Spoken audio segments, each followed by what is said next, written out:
ቅዱስ ይምርሃነ ክርስቶስ ክህነትን ከንግስና ጋር አስተባብሮ በመያዝ ከላስታ ነገስታት ከዚያም አልፎ በኢትዮጵያ ታሪክ የመጀመሪያው ሳይሆን አይቀርም።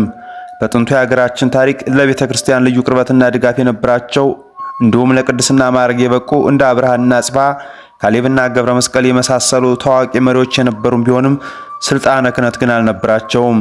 በዘመነ ይምርሃነ ክርስቶስ የነበሩ ሌሎች የውጭ ጸሐፊዎችም ኢትዮጵያ በቀሳውስት ነገስታት ተመራ እንደነበር ገልጸዋል።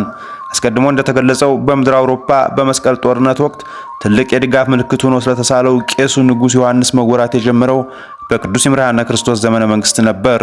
ለዚህ የታሪክ ምስል መፈጠር ዋናው ምክንያቱ በንጉስ ይምርሃነ ክርስቶስ ዘመን ወደ ኢየሩሳሌም ይጓዙ የነበሩ ኢትዮጵያውያን ክርስቲያኖች ስለ ሀገራቸው ታላቅ ገናናና መንፈሳዊ መሪ ወይም ካህን ንጉስ በኢየሩሳሌም ለነበሩ ለሌሎች ክርስቲያኖች በኩራት ያወሩ ስለነበር መሆኑ ከግምት በላይ ነው። ቅዱስ ይምርሃነ ክርስቶስ አባቱ ዛንሱዩም ይባላል። እናቱ ግን ስሟ በጽሑፍ መዛግብት ያልተገለጸ ቢሆንም አንዳንዶች ኦርና ይባላል ይላሉ።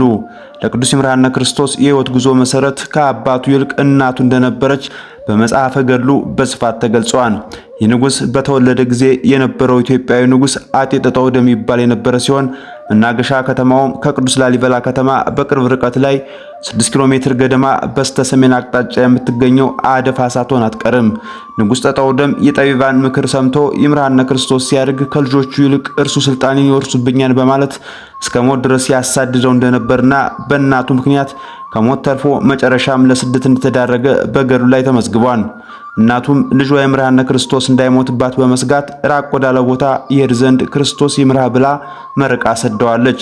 ስሙ ይምርሃነ ክርስቶስ መባሉ በዚህ ምክንያት ሳይሆን አይቀርም።